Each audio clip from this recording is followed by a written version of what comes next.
ಬೆಂಗಳೂರಲ್ಲಿ ಎಲ್ಲೆಲ್ಲ ಹೋಗಿದ್ದೀರಾ? ನಮ್ಮ ಮೇಡಮ್ಮರು ಕಬ್ಬಿನ ಪಾರ್ಕ್ ಕರ್ಕೊಂಡು ಹೋಗಿದ್ರು. ಕಬ್ಬಿನ ಪಾರ್ಕ್ ಅಂದರೆ ಕಬ್ಬು ಸಿಗುತ್ತಾ ಅಲ್ಲಿ? ಅಲ್ಲ, ಯಾರ ಹೀರೋಗಳು ಗೊತ್ತಾ ನಿಮಗೆ? ರಾಜ್ಕುಮಾರ, ಹಾಂ, ಆಮೇಲೆ ಶಿವರಾಜ್ಕುಮಾರ, ಹಾಂ ದರ್ಶನ್, ಹಾಂ ಸುದೀಪ. ಹಾಂ. ಏನಾಗ್ಬೇಕು ಮಲ್ಲಮ್ಮನ ನಿಮಗೆ? ಮಗ ಆಗ್ಬೇಕು. ಅಲ್ಲ, ಇವಾಗ ನಿಮ್ಮ ಇಬ್ರು ಮಕ್ಕಳು ಸ್ವಲ್ಪ ಶಾರ್ಟ್ ಇದ್ದಾರೆ, ನಾನು ಸ್ವಲ್ಪ ಉದ್ದಕ್ಕಿದ್ದೀನಿ, ಹೆಂಗೆ ಅಂತ ಕೇಳಿದ್ರೆ ಅವ್ರು ನೀರು ಭಾಳ ಹಾಕಿಂದ್ರೆ ಅವನಿಗೆ ಬೆಳೆದಾನ.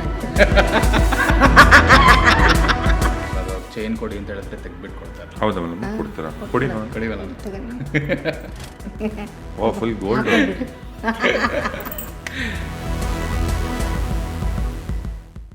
ಅವತ್ತು ಒಂದಿನ ಆ್ಯಕ್ಚುಲಿ ಇಲ್ಲಿ ಒಂದು ಪಾಡ್ಕಾಸ್ಟ್ ಮಾಡ್ತಿದ್ವಲ್ಲ ಮೊನ್ನೆ, ಗುರುಜಿ ಒಬ್ರು ಬಂದಿದ್ರು. ಗುರುಜಿ ಪಾಡ್ಕಾಸ್ಟ್ ಅವತ್ತಲ್ಲ, ಬೆಳಗ್ಗೆ ಗುರುಗಳು ಬಂದಿದ್ರಲ್ಲ, ಮಾತಾಡಿದ್ರು. ಮಲ್ಲಮ್ಮ ಆಮೇಲೆ ಅಲ್ಲಿ ಟೀಯಲ್ಲಿ ಇಟ್ಟಿದ್ರು, ಇಲ್ಲಿ ಗುರುಗಳ ಹತ್ರ ಮಾತಾಡ್ತಿದ್ದೆ. ಆಮೇಲೆ ಏನೋ ಇಂಟ್ರೆಸ್ಟಿಂಗ್ ವಿಚಾರ ಹೇಳ್ತಾ ಇದ್ರು. ಮಲ್ಲಮ್ಮ ಅಲ್ಲಿ ಕೂತಿದ್ರು. ಮಲ್ಲಮ್ಮ ನನ್ನ ಹಿಂಗೆ ನೋಡ್ಬಿಟ್ಟು ಗುರುಗಳು ಹಿಂಗಂದ್ರು. ನನಗೆ ಅರ್ಥ ಆಗಿಲ್ಲ ಏನೋ ಅಂತಂದ್ಬಿಟ್ಟು. ಅಂದರೆ ಹಿಂಗೆ ಅಂತ ತೋರಿಸೋದು, ಏನೋ ಹೇಳ್ತಾ ಇದ್ದಾರೆ ಅಂತ ಅಷ್ಟೇ. ಬೆಂಗಳೂರಲ್ಲಿ ಎಲ್ಲೆಲ್ಲ ಹೋಗಿದ್ದೀರಾ? ನಮ್ಮ ಮೇಡಮ್ಮರು ಕಬ್ಬಿನ ಪಾರ್ಕ್ ಕರ್ಕೊಂಡು ಹೋಗಿದ್ರು. ಕಬ್ಬಿನ ಪಾರ್ಕ್ ಅಂದರೆ ಕಬ್ಬು ಸಿಗುತ್ತಾ ಅಲ್ಲಿ? ಕಬ್ಬಿನ ಪಾರ್ಕ್ ಕಬ್ಬಿನ ಪಾರ್ಕ್ ಏನ್ರಿ ಅದು? ಎಲ್ಲ ಕಬ್ಬನ್ ಪಾರ್ಕ್ ಏನೇನೆಲ್ಲ ಐತೆ ಅಲ್ಲಿ? ತುಂಬ ಚೆನ್ನಾಗಿತ್ತು ಬಿಡ್ರಿ. ಅಲ್ಲಿ ತುಂಬ ಚೆನ್ನಾಗಿತ್ತ? ನೋಡಕ್ಕೆ ಚೆನ್ನಾಗಿತ್ತು ರೀ. ಕಬ್ಬಿನ ಪಾರ್ಕ್ ಅಲ್ಲ, ಅವರು ರಿಷಿ ಡಿಸೈನ್ಸ್ ಕಡೆಯಿಂದ ರಿಷೀಸ್ ಮಿಸ್ಸಸ್ ಕರ್ನಾಟಕ ಅಂತ ಒಂದು ಪೆಜೆಂಟ್ ಮಾಡಿದ್ರು. ಅಲ್ಲಿಗೆ ಹೋಗಿದ್ದೆ. ಅವಾಗ ಬಂದಿದ್ರು, ಅದನ್ನ ಕಬ್ಬಿನ ಪಾರ್ಕ್. ಬೆಂಗಳೂರಿಗೆ ಬಂದಿದ್ದು ಅದೇ ಒಂದೇ ನೋಡಿದ್ದೆ ನಾವು, ಮತ್ತೆಲ್ಲಿ ಹೋಗಿಲ್ಲ ರೀ. ಎಲ್ಲೋ ಸಿನಿಮಾ ನೋಡ್ತೀರಾ ನೀವು? ಇಲ್ಲ ರೀ, ಇಲ್ಲೆಲ್ಲ ಹೋಗಿ ಸಿನಿಮಾ ನೋಡಲ್ವಾ? ನಿಮ್ಗೆ ಯಾವ ಹೀರೋ ಗೊತ್ತು? ಯಾವ ಅಲ್ಲ, ಯಾರ ಹೀರೋಗಳು ಗೊತ್ತಾ ನಿಮಗೆ? ರಾಜ್ಕುಮಾರ, ಹಾಂ, ಆಮೇಲೆ ಶಿವರಾಜ್ಕುಮಾರ, ಹಾಂ ದರ್ಶನ್, ಹಾಂ ಸುದೀಪ. ಹಾಂ. ಆಯ್ತು, ಮತ್ತೆ ಯಾರು? ಇಷ್ಟೇ ಮಂದಿ ಗೊತ್ತು. ಹೀರೋಯಿನ್ಗಳಲ್ಲಿ? ವಿಷ್ಣುವರ್ಧನ. ಹಾಂ, ಆಮೇಲೆ ಹೀರೋಯಿನ್ಗಳಲ್ಲಿ? ಹೀರೋನಿಗೆ ಸುರ್ತಿ, ಹಾಂ ಮನೆ ಬಂದಿರೋರಿ ಪ್ರೇಮ. ಹಾಂ. ಮತ್ತೆ ಯಾರು ಅವ್ರು? ಮತ್ತೆ ಹೆಸರು ಗೊತ್ತಿಲ್ಲ ರೀ. ಇವರು ಇಷ್ಟು ಗೊತ್ತು. ಇವಾಗಿನವ್ರು ಯಾರು ಗೊತ್ತಿಲ್ಲ. KGF ನೋಡಿದ್ರಾ? ನೋಡಿಬೇಕ್ರಿ, ಅವ್ರ ಹೆಸರು ಗೊತ್ತಿಲ್ಲ ರೀ. ಅಲ್ಲ, ಫಿಲ್ಮ್ ನೋಡಿದ್ರಾ KGF? ನೋಡಿಲ್ಲ ರೀ. ಎಲ್ಲಿ ಹೋಗ್ಬೇಕ್ರಿ? ಎಲ್ಲಿ ನಾವು ಪಿಕ್ಚರ್ಗೆ ಹೋಗಿಲ್ಲ ಏನು ಅದೇ. ಅಲ್ಲ, ಇವಾಗ ಅಂದರೆ ಹೊಸ ಸಿನಿಮಾಗಳು ನೀವು ನೋಡಲ್ಲ. ಮತ್ತೆ ಅಡುಗೆ ಕಲ್ತಿದ್ರಾ? ಅಂದರೆ ಏನಂದ್ರೆ ಡಿಫ್ರೆಂಟಾಗಿ ಅಡುಗೆ, ಬೆಂಗಳೂರು ಅಡುಗೆಗಳು ಕಲ್ತಿದ್ರಾ ಏನಾದರೂ? ಬೆಂಗಳೂರು ಅಡುಗೆ ಕಲ್ತಿರಿ, ನಮ್ಮೂರ ಕಡೆ ಅಡುಗೆ ರೀ. ಹಾಂ. ಬೆಂಗಳೂರು ಅಡಿಗೆ ಎಲ್ಲ ಗೊತ್ತಿಲ್ಲ. ಬೆಂಗಳೂರು ಅಡುಗೆ ಇಲ್ಲೇನು ಅನ್ನ ಮಾಡ್ಕೊಂಬರ್ತಾರೆ, ಬಿರಿಯಾನಿ ರೊಟ್ಟಿಗಳು ಎಲ್ಲ ಮಾಡ್ಕೊಂಬರ್ತಾರೆ ಮನೇಲಿ ಏನಾದರೂ ಇದ್ರೆ. ಆ್ಯಂಡ್ ಸಾಯಂಕಾಲ ಮೋಸ್ಟ್ ಆಫ್ ದ ಟೈಮ್ ಅವರು ಏನದು ಮಂಡಕ್ಕಿ ಇದು ಮಾಡ್ತಾರಲ್ಲ, ಅದನ್ನು ಇಲ್ಲಿ ಮಾಡ್ಕೊಡ್ತಾರೆ. ಇವಾಗ ನೀವು ಇನ್ಸ್ಟಾಗ್ರಾಮಲ್ಲಿ ask a question to Mallamma ಅಂತ ಹಾಕ್ತಿರಲ್ಲ, ಮಲ್ಲಮ್ಮನ ಬಗ್ಗೆ ತಿಳ್ಕೊಳಕ್ಕೆ ಏನೇನಲ್ಲ, ಯಾವ ಥರದ ಕ್ವಶನ್ಸ್ ಬರುತ್ತೆ? ಕ್ವೆಶನ್ಸಾ? ಅದೇ ಯೂಶಲಿ ಊರು ಯಾವುದು, ಯಾಕೆ ಅವ್ರು ಇಲ್ಲಿ ಬಂದಿದ್ದಾರೆ, ನಮ್ಮಿಬ್ರು ಪರಿಚಯ ಹೆಂಗಾಯಿತು, ಕೆಲವೊಂದಕ್ಕೆಲ್ಲ ಆನ್ಸರ್ ಮಾಡಿದ್ದೀವಿ ಅಲ್ಲೇ. ಆ್ಯಂಡ್ ಅವ್ರ ಸಂಬಳ ಎಷ್ಟು, ಅವ್ರು ಯಾರು, ಏನು, ನಿಮಗೆ ಹೆಂಗೆ, ನಿಮ್ಗೆ ಯಾವ ಸಂಬಂಧ, ಏನಾಗ್ಬೇಕು ಮಲ್ಲಮ್ಮನ ನಿಮಗೆ? ನಮಗ್ರೆ ಮಗ ಆಗ್ಬೇಕ್ರಿ. ನಿಮ್ಮ ಸೋಲ್ಮೆಟ್ ಅವನು. ಹೆಣ್ಣು ಇತ್ತಂದ್ರೆ ಹಳೆ ಆಗ್ತಿದ್ರಿ. ಹೆಣ್ಣಿಲ್ಲ, ನನಗೆ ಹೆಣ್ಣು ಕೊಟ್ಟು ಲಗ್ನ ಮಾಡಿ ಹಳೆ ಮಾಡ್ಕೊತಿದ್ವಿ. ಈಗ ಮಗ ಮಾಡ್ಕೊಂಡ್ರಿ ಅಷ್ಟೇ. ಮಗಳಿದ್ರೆ ಕೊಡ್ತಾ ಇದ್ರು? ಮಗಳಿದ್ರು ಇವ್ರಿಗೆ ಕೊಡ್ತಿದ್ದಾರೆ. ಎಲ್ಲ ಯಾರಾದ್ರೂ ಕೇಳಿದ್ರೆ? ಅಲ್ಲ, ಇವಾಗ ನಿಮ್ಮ ಇಬ್ರು ಮಕ್ಕಳು ಸ್ವಲ್ಪ ಶಾರ್ಟ್ ಇದ್ದಾರೆ, ನಾನು ಸ್ವಲ್ಪ ಉದ್ದಕ್ಕಿದ್ದೀನಿ, ಹೆಂಗೆ ಅಂತ ಕೇಳಿದ್ರೆ ಇವನ ಯಾಕೆ ಇಷ್ಟು ಉದ್ದ ಇದ್ದಾನೆ ಅಂತಂದ್ರೆ ಅವ್ ನೀರು ಭಾಳ ಹಾಕಿಂದ್ರೆ ಅವನಿಗೆ ಬೆಳೆದಾನ ಅಂತ ನೀರು ಭಾಳ ಹಾಕಿ ಬೆಳೆದಿರೋದು. ಇದು ಆಕ್ಚುಲಿ ಒಂದು ಕೇಳಿದ್ದೆ ನಾನು ಇವ್ರ ಜೊತೆ, ಮಲ್ಲಮ್ಮ ಏನು ಉದ್ದಾಗಿದ್ದೀರಾ, ರೀಸೆಂಟ್ ಆಗಿ ಸ್ವಲ್ಪ ಹೈಟ್ ಕಾಣ್ತಾ ಇದ್ದೀರಾ. ಅದೇ ಮಳೆ ಬರಕ್ ಹತ್ತತ್ಲಿ, ಮಳೆ ಬರಕ್ ಹತ್ತೈತೆ, ಮಳೆ ಬರ್ಲಿಲ್ಲ ರೀ ಹುಟ್ಟಿದಾಗ. ಅದೇ ಕರೆಕ್ಟ್, ಅದು ಒಂದಿದೆ. ಯಾಕೆ ಮಲ್ಲಮ್ಮ ಕುಳ್ಳಿ ಇದ್ದೀರಾ ಅಂತ ಕೇಳಿದೆ. ಅದಕ್ಕೆ ಅವಾಗ ಅವ್ರು ಹುಟ್ಟಾಗ ಇದು ಮಳೆ ಇರ್ಲಿಲ್ಲ ಅಂತೆ, ನೀರ್ ಹಾಕಕ್ಕೆ ನೀರ್ ಇರ್ಲಿಲ್ಲ, ಅದಕ್ಕೆ ಬೆಳಿಲಿಲ್ಲ ಅಂತ. ಆತರ. ಇವಾಗ ಇವ್ರ ಬಗ್ಗೆ ವಿಚಾರಿಸ್ಕೊಳ್ಳೋಕ್ಕೆ ಒಳ್ಳೆ ಥರ ಎಷ್ಟು ಬರುತ್ತೆ, ಅದೇ ಥರ ಸೇಮ್ ಟೈಮ್ ಸೋಷಿಯಲ್ ಮೀಡಿಯಾ ಕೂಡ ಕೆಲವೊಂದು ಸಾರಿ ಡಿಸ್ಟರ್ಬಿಂಗ್. ಯಾಕಂದರೆ ತುಂಬ ಕೆಲವರು ದೊಡ್ಡವರು ಹೇಳಿದ್ದಾರೆ ಏನು ಅಂದರೆ, ನಾವು ಎಷ್ಟೊಂದು ಸಾರಿ ನಾವು ಒಳ್ಳೊಳ್ಳೆ ವಿಚಾರಗಳನ್ನ ಮುಂದೆ ಇಡ್ತೀವಿ, ಯಾರೋ ಒಬ್ಬ ಎಲ್ಲಿಂದ ಬಂದು ಏನೋ ಒಂದು ಕಮೆಂಟ್ ಮಾಡಿ ಹೋಗ್ಬಿಡ್ತಾನೆ, ಅದು ತುಂಬಾ ಡಿಸ್ಟರ್ಬ್ ಆಗುತ್ತೆ ಅಂತೆಲ್ಲ. ರೀಸೆಂಟಾಗಿ ಬಂದಿದ್ದು ಒಂದು ಪಾಡ್ಕಾಸ್ಟ್, ಒಂದು ಸೆಲೆಬ್ರಿಟಿ ಕೂಡ ಈ ಮಾತನ್ನು. ಈಗ ಮಲ್ಲಮ್ಮ ಪಾಪ ಗಂಧ ಗಾಳಿ ಗೊತ್ತಿಲ್ಲ, ಸೋಷಿಯಲ್ ಮೀಡಿಯಾ ಈ ಕೆಟ್ಟ ಪ್ರಪಂಚನೇ ಗೊತ್ತಿಲ್ಲ. ಕೆಟ್ಟ ಪ್ರಪಂಚ ಅಂತಲ್ಲ, ಪ್ರಪಂಚ ಚೆನ್ನಾಗಿದೆ, ಬಟ್ ಅಲ್ಲಲ್ಲಿರೋ ಈ ಟಾಕ್ಸಿಕ್ ಇದೆಲ್ಲ ಏನೂ ಗೊತ್ತಿಲ್ಲ ಮಲ್ಲಮ್ಮಂಗೆ. ಆ್ಯಂಡ್ ನೀವು ಒಂದೊಳ್ಳೆ ಪ್ಲ್ಯಾಟ್ಫಾರ್ಮ್ ಕ್ರಿಯೇಟ್ ಮಾಡಿಕೊಟ್ರಿ, ಚೆನ್ನಾಗಿ ನಡೀತಿತ್ತು. ಕೆಲವೊಂದು ಸರಿ ಕಮೆಂಟ್ಗಳು ಬರುತ್ತೆ ಗೊತ್ತಾ, ತುಂಬ ಡಿಸ್ಟರ್ಬ್ ಮಾಡುವಂಥ ಕಮೆಂಟ್ಗಳು. ಅವಾಗ ಹೆಂಗೆ ಅದು ನಮ್ಮಲ್ಲಮ್ಮ ನೀವು ತಿಳಿಸ್ತೀರಾ ಅಥವಾ? ಇಲ್ಲ, ನಾನು ಅವ್ರಿಗೆ ಯಾವತ್ತೂ ಕಮೆಂಟ್ ಬಗ್ಗೆ ತಿಳಿಸಲ್ಲ. ಬಟ್ ಒಂದು ಸಲ ಒಂದು ಆನ್ಸರ್ ಕೊಡಬೇಕಿತ್ತು. ಯಾಕಂದರೆ ಕಮೆಂಟ್ಸ್ನ ಅವ್ರ ಮನೆಯವರು ನೋಡ್ಬೋದು. ಯಾಕಂದರೆ ಇವ್ರ ಮಗನೂ ಇದ್ದಾರೆ, ಇಲ್ಲಿ ವರ್ಕ್ ಮಾಡ್ತಾ ಇದ್ದಾರೆ ಇವ್ರ ಜೊತೆನೆ. ಅಂದರೆ ನಾನು ಫಸ್ಟ್ ವಿಡಿಯೋ ಮಾಡಾದ್ಮೇಲೂ ಅವ್ರಿಗೆ ಕೇಳಿದ್ದೆ ನಾನು, ಮಲಮ್ಮ ವಿಡಿಯೋ ಈ ಥರ ಮಾಡ್ತಿದ್ದೀನಿ ಮಾಡಲಾ ಅಂತ. ಮೊನ್ನೆ ಈ ಪಾಡ್ಕಾಸ್ಟಿಗೆ ಬರೋ ಟೈಮಲ್ಲೂ ನಾನು ಕೇಳಿದೆ, ಈ ಥರ ಮಾಡ್ತಿದ್ದಾರಂತೆ ಮಾಡ್ಬೋದಾ ಅಂತ. ಸೊ ಬೇರೆ ಜನರಿಗೆ ಯಾಕೆ ಅದ್ರ ಬಗ್ಗೆ ಒಂದು ಇದು, ಮಲ್ಲಮ್ಮನ ಕರ್ಕೊಂಡು ಏನೋ ಮಾಡ್ತಾ ಇದ್ದೀರಾ ನೀವು, ಅವ್ರನ್ನ ಹಳ್ಳಿ ಮುಗ್ದೆ ಅವ್ರನ್ನ ನೀವೇನೋ ಮಾಡೋಕ್ಕೆ ಹೋಗ್ತಿದ್ದೀರಾ ಹಾಗೆ ಹಿಂಗೆ ಅಂತೆಲ್ಲ ಕಮೆಂಟ್ ಬರುತ್ತೆ. ಅದು ಬಟ್ ಅವ್ರ ಮನೆಯವ್ರು ಇದ್ದಾರೆ ಅವ್ರನ್ನ ನೋಡ್ಕೊಳ್ಳೋಕ್ಕೆ. ಆ್ಯಂಡ್ ಮೋರ್ ಓವರ್ ಅವ್ರ ಮೇಡಮು ಗುಡ್ ಅಂದರೆ ಬೇಕು ಬೇಡಗಳನ್ನ ನೋಡ್ಕೊಳ್ಳೋದಕ್ಕೆ ಅವರಿದ್ದಾರೆ. ಯಾಕಂದರೆ ನನಗೂ ಗೊತ್ತಾಗಲ್ಲ ಒಂದೊಂದ್ಸಲ ಏನು ಅವ್ರು ಮಾತಾಡಿರೋದನ್ನು ಜನ ಯಾವ ರೀತಿ ತಗೊಳ್ತಾರೆ ಅಂತ. And most of the time ಬರೋದು ಇವರಿಂದ ನಾನು ದುಡ್ಡು ಮಾಡ್ತಾ ಇದ್ದೀನಿ ಅಂತ. ಅದು ನನಗೆ ಆ್ಯಕ್ಚುಲಿ ತುಂಬ ಹರ್ಟ್ ಆಗುತ್ತೆ. ಯಾಕಂದರೆ ಅದು ಒಂದು ಮಾತ್ರ ನಾನು ಅದಕ್ಕೊಂದು ರಿಪ್ಲೈ ಮಾಡಿದೆ. ಯಾಕಂದರೆ ಯಾರೋ ಮುಂದೆ ಒಂದಿನ ಕೂತ್ಕೊಂಡು ನೋಡ್ತಾರೆ, ಇವಾಗ ಅವ್ರಿಗೆ ಆ ಥಾಟ್ ಬರ್ಬೋದಲ್ಲ, ಓ ಇಷ್ಟು ರೀಚ್ ಆಗ್ತಾ ಇದೆ, ಇಷ್ಟು ದುಡ್ಡು ಮಾಡ್ತಾ ಇರ್ಬೋದು ಅಂತ. ನಾನು ನಿಮಗೆ ಕೇಳ್ತೀನಿ, ನಿಮಗೆ 3 lakhs ಫಾಲೋವರ್ಸ್ ಇದ್ದಾರೆ, ನಿಮ್ಗೆ ಎಷ್ಟು ದುಡ್ಡು ಬರುತ್ತೆ? ಇಲ್ಲ, ಇನ್ನೂ ಜಾಸ್ತಿ ಇದ್ದಾವೆ ನನಗೆ. 3.5 lakhs. ಸೊ ನಿಮಗೆ ಎಷ್ಟು ದುಡ್ಡು ಬರುತ್ತೆ? ಇಲ್ಲ, ಅದೇನು ಗೊತ್ತಾ, ಅದೊಂದು ದೊಡ್ಡ ಭ್ರಮೆ ಇದೆ. ನಂಗೆ ತುಂಬ ಜನ ಕೇಳ್ತಾರೆ, ಇನ್ಸ್ಟಾಗ್ರಾಮಲ್ಲಿ ನಿಮ್ಮ ರೀಲ್ಸ್ ಎಲ್ಲ ಮಿಲಿಯನ್ಸಲ್ಲಿ ಹೋಗುತ್ತೆ, ನೀವು ಎಷ್ಟು ದುಡ್ಡು ಅರ್ನ್ ಮಾಡ್ತಿದ್ದೀರ ಅಂತ. ಯಾವ ನನ್ನ ಮಗನೂ ಇನ್ಸ್ಟಾಗ್ರಾಮಲ್ಲಿ ರೀಲ್ಸ್ ವ್ಯೂಸ್ ಎಷ್ಟಾದರೂ ದುಡ್ಡು ಬರಲ್ಲ. ಇನ್ಸ್ಟಾಗ್ರಾಮಲ್ಲಿ ದುಡ್ಡು ಬಂದರೆ ಬರೀ ಪ್ರಮೋಷನ್ಸಿಂದ ಬ್ರ್ಯಾಂಡ್ಸಿಂದ ಮಾತ್ರ ಬರುತ್ತೆ. ಇನ್ನು ನಿಮ್ಮ ಪೇಜಲ್ಲಿ ನಾನು ಯಾವುದೋ ಆ ಥರದ ಬ್ರ್ಯಾಂಡು ಪ್ರಮೋಷನ್ ಆಗಿ ಯಾವತ್ತೂ ಮಾಡಿಲ್ಲ.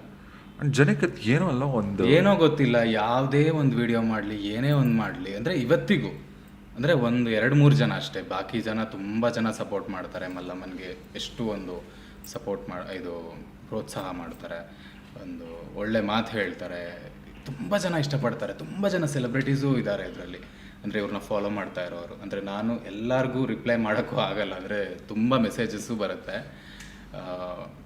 ಯಾಕೆ ಬರೀ ದುಡ್ಡು ಅಂತ ಯಾಕೆ ಕಾನ್ಸಂಟ್ರೇಟ್ ಮಾಡ್ತಾ ಇದ್ದೀರಾ? ಅವ್ರ ಖುಷಿ ನೋಡಿ, ಅಟ್ಲೀಸ್ಟ್ ಶಿ ಈಸ್ ಹ್ಯಾಪಿ, ಅಷ್ಟು ಸಾಕಲ್ಲ. ನಾನಿವಾಗ ಆ ದುಡ್ಡು ಅನ್ನೋ ಇದಕ್ಕೆ ಹೋಗಿಲ್ಲ. ಅಂದರೆ ಯೂಟ್ಯೂಬ್ ಮಾಡಿದ್ರೆ ಮೇ ಬಿ ದುಡ್ಡು ಬರುತ್ತೆ, ಅದನ್ನು ಮಾಡಿಕೊಟ್ರೆ ಅದನ್ನು ಯೋಚನೆ ಮಾಡೋದಕ್ಕೂ ನನಗೆ ಭಯ ಆಗ್ತಿದೆ. ಮುಂದೊಂದು ದಿನ ಯೂಟ್ಯೂಬ್ ಮಾಡಿ ನೀನು ದುಡ್ಡು ಮಾಡ್ತಾ ಇದೀಯಾ ಅಂತಲೂ ಹೇಳ್ಬೋದಲ್ಲ. ಇವತ್ತಿಗೂ ಒಂದು ಲೇಡಿ ಎಲ್ಲ ವೀಡಿಯೋಗೂ ಏನು ವಿದ್ಯೆ ಇಲ್ದಿರೋ ಒಂದು ಹೆಂಗಸನ್ನ ಇಟ್ಕೊಂಡು ನೀನು ದುಡ್ಡು ಮಾಡ್ತೀಯಲ್ಲ ಅಂತ ಕೇಳ್ತಾರೆ. ಆ ಅಮ್ಮನಿಗೆ ಗೊತ್ತೇ ಇಲ್ಲ ನೀನು ದುಡ್ಡು ಮಾಡ್ತಾ ಇರೋದು ಅಂತ ಹೇಳ್ತಾರೆ.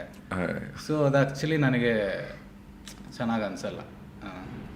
ದುಡ್ಡು ಮಾಡ್ತೀನೋ ಬಿಡ್ತೀನೋ ಗೊತ್ತಿಲ್ಲ, ಅವ್ರ ಪ್ರೀತಿ ಅಂತೂ ಗಳಿಸಿದ್ದೀನಿ ಅಂತ ಅನ್ಸುತ್ತೆ ನನಗೆ. That is more than enough. But ಏನೋ ನೀವಿಬ್ಬರು ಜೋಡಿ ನೋಡಿದಾಗ ಫುಲ್ ಖುಷಿ ಆಗತ್ತೆ ನಮಗೆ. ಬಿಡ್ರಿ ಅಲ್ವಾ, ಮಂದಿ ಮಾತು ನಾವು ತಲೆಗೆ ಅದನ್ನ ಬಿಟ್ಟಾಕಿದೀವಿ ನಾವು. ಮಂದಿ ಮಾತು ಕೇಳಿದ್ರೆ ಏನು ಮಾಡೋಕ್ಕಾಗಲ್ಲ. ಐ ಡೋಂಟ್ ಕೇರ್ ಅಂತ ಹೇಳಿ ಮಲ್ಲಮ್ಮ ಹೇಳಿ. ಏನ್ರಿ? I don't care. ಹಿಂಗ್ ಮಾಡಿ ಹಿಂಗ್ ಮಾಡ್ಕೊಂಡು ಹೋಗ್ತಾ ಇರೋದೇನು. ಸೊ ಅದನ್ನ ಬಿಟ್ಟು ಹಾಕಿದೀನಿ. ಹೇಳೋರು ಹೇಳಿ, ಒಂದ್ 4-5 ಜನ ಹೇಳ್ತಾರೆ ಅಷ್ಟೇ. ಸೊ ಅವ್ರು ನಮ್ಗೆ ಏನು, ಅವ್ರೇನು ಇವ್ರಿಗೆ ತಂದ್ಕೊಡಲ್ಲ. ಅವ್ರು ದುಡ್ಡು ಮಾಡ್ತೀನಿ ಅವ್ರೇನಾದ್ರೂ ಬಂದು ಕೊಟ್ಟಿದಾರ? ಇವ್ರಿಗೆ ಏನೇ ಕಷ್ಟ ಏನೇ ಬಂದ್ರು ಇಲ್ಲಿರೋರು ಮಾಡ್ತಾ ಇರೋದು. ಇಲ್ಲಿಗೆ ಬಂದಾಗ ತುಂಬ ಜನ ಸೆಲೆಬ್ರಿಟೀಸ್ ಇವ್ರನ್ನ ಕಂಡಿಡಿದಿದ್ದು ಮಾತಾಡೋದು. ಅದಕ್ಕೂ ರೀಸನ್ ಇದೆ. ಇವಾಗ ಇನ್ಸ್ಟಾಗ್ರಾಮಲ್ಲಿ ಓಕೆ ಫೇಮಸ್ ಆಗಿದ್ದಾರೆ, ಜನ ರೆಕಗ್ನೈಸ್ ಮಾಡ್ತಾರೆ. ಇವಾಗ ಇವರು ಒಂದು ನಾರ್ಮಲ್ ಪರ್ಸನ್ ಆಗಿದ್ದಿದ್ರೆ ಕೆಲವರು ಅವ್ರನ್ನ ಕಂಡು ಹಿಡಿತಿದ್ರ? ಇಲ್ಲ. ಮಲ್ಲಮ್ಮಗೆ ಇಷ್ಟು ಫಾಲೋವರ್ಸ್ ಇದಿದ್ದಾರೆ ಅಂತ ಹೇಳಿದಾಗ ಮಲ್ಲಮ್ಮ ಅಂತ ಬಂದು ಹಗ್ ಮಾಡ್ತಾರೆ. ಲೈಕ್ ಎಲ್ಲರಿಗೂ ಆ ಒಂದು ಮನ್ಸು ಇರಲ್ಲ. ಲೈಕ್ ಬಂದವರೆಲ್ಲ ಹಗ್ ಮಾಡ್ತಾರೆ, ಮಲ್ಲಮ್ಮನ ಜೊತೆ ಖುಷಿಯಾಗಿ ಮಾತಾಡ್ತಾರೆ. ಮೇ ಬಿ ಅದು ಒಂದು ನನಗೆ ಖುಷಿ ಆಯಿತು. ಓಕೆ, ಮೇ ಬಿ ಮಲ್ಲಮ್ಮ ಇವಾಗ ಇಷ್ಟು ರೆಕಗ್ನೈಸ್ ರೆಕಗ್ನೈಸ್ ಮಾಡ್ತಿದ್ದಾರೆ ಅಂತಂದರೆ ಓಕೆ, ಅದೆಲ್ಲ ಒಂದು ಆ್ಯಡ್ ಆನ್ ಆಗುತ್ತೆ. ನಾನು ಲಾಂಗ್ ಟೈಮ್ ಬ್ಯಾಕ್ ಒಂದ್ಸರಿ ನಮ್ಮ ಎಡಿಟರ್ ಮನೆಗೆ ಹೋಗಿದ್ದೆ, ಅಶೋಕ್ ಅಂತ ಅವ್ರ ಹೆಸರು.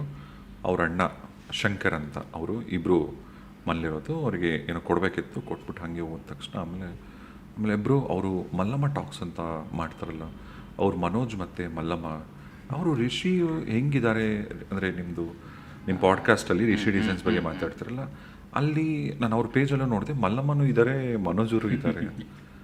ನೀವು ನೋಡ್ತೀರಾ, ನೀವು ಫಾಲೋ ಮಾಡ್ತೀರಾ ಅಂದರೆ? ನಾನು ಒಂದಿನ ನೋಡದೇ ಇರಲ್ಲ ಮಲ್ಲಮ್ಮನ ಪೇಜ್ನ, ಮಲ್ಲಮ್ಮನ ವೀಡಿಯೋಸ್.